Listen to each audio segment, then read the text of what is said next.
Welcome to the Folktale Project. This is Dan Schalls. This week we're finishing 3 stories from Carl Sandburg's Rutabaga Pigeons. And this story and our final story on Friday are special because they're actually stories told by Hatrack the horse rather than about him.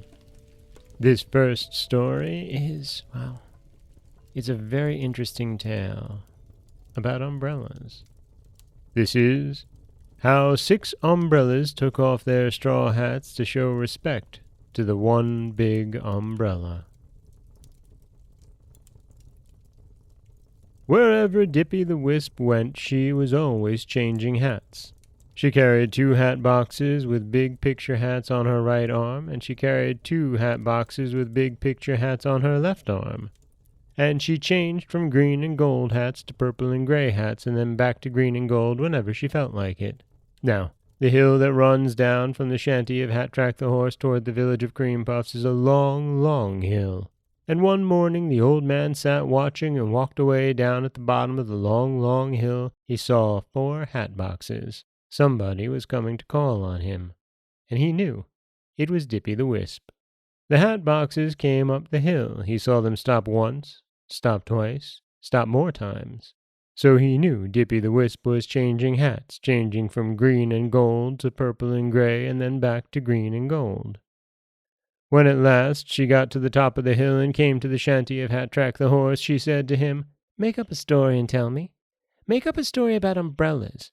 You've traveled all over the Rutabaga country. You've seen so many umbrellas, and such wonderful umbrellas. Make me up a big, elegant story about umbrellas." So Hatrack the horse took his hat off his head, reached around and hung it on one of the shoulder bones sticking out behind on his back.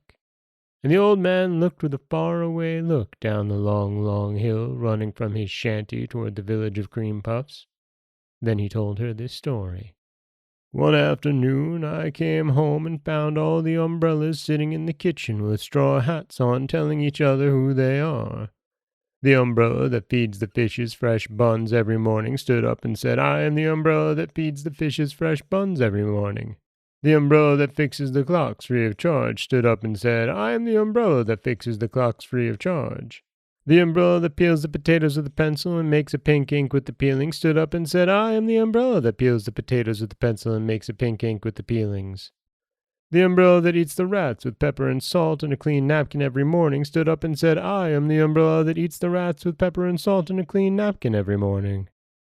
The umbrella that washes the dishes with a wiper and wipes the dishes with a washer every morning stood up and said, 'I am the umbrella that washes the dishes with a wiper and wipes the dishes with a washer every morning.' The umbrella that covers the chimney with a dishpan before it rains stood up and said, 'I am the umbrella that covers the chimney with a dishpan before it rains.' The umbrella that runs to the corner to get corners for the handkerchief stood up and said, 'I am the umbrella that runs to the corner to get corners for the handkerchief.' Now, while the umbrellas are all sitting in the kitchen with their straw hats on telling each other who they are, there comes a big black stranger of an umbrella, walking into the kitchen without opening the door, walking in without knocking, without asking nobody, without telling anybody beforehand. 'Since we are all telling each other who we are,' said the stranger, 'since we are telling each other who we are, I am going to tell you who I am. I am the umbrella that holds up the sky. I am the umbrella the rain comes through. I am the umbrella that tells the sky when to begin raining and when to stop raining. I am the umbrella that goes to pieces when the wind blows and then puts itself back together again when the wind goes down. I am the first umbrella, the last umbrella, the one and only umbrella.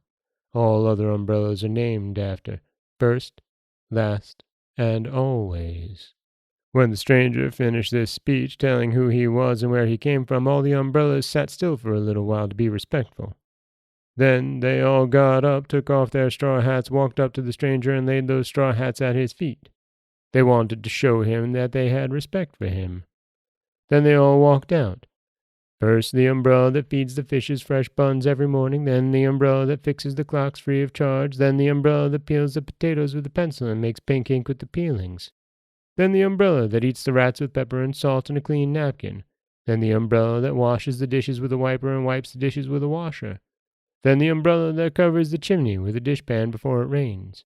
Then the umbrella that runs to the corner to get corners for the handkerchiefs. They all laid their straw hats at the feet of the stranger, because he came without knocking or telling anybody beforehand, and because he said he is the umbrella that holds up the sky, the big umbrella the rain goes through first of all, the first and the last umbrella. That was the way Hatrack the horse finished his story for Dippy the Wisp. She was changing hats, getting ready to go. The old man put his loose bony arms around her and kissed her for a goodbye, and she put her little dimpled arms around his neck and kissed him for a goodbye. And the last he saw of her that day, she was walking far away down at the bottom of the long, long hill that stretches from Hatrack's shanty toward the village of Cream Puffs. And twice, going down the long hill, she stopped and changed hats, opening and shutting the hat boxes and changing hats from green and gold to purple and gray and back to green and gold. And that is how 6 umbrellas took off their straw hats to show respect for the one big umbrella. And one gets the feeling that perhaps Sandburg sees a bit of himself in Hatrack in this making up of stories. This is Dan Scholes for the Folktale Project. Don't forget that you can subscribe to the podcast on Apple Podcasts, Stitcher, Google Play, Overcast, anywhere you like to get your podcasts. You can follow us on Twitter at Folktale Project. You can find us on Auto Radio, TuneIn Radio, iHeartRadio, Spotify, anywhere you like to listen. And you can always head over to folktaleproject.com, where you'll find a new story waiting for you every Monday, Wednesday, and Friday. As always, thank you so much for listening.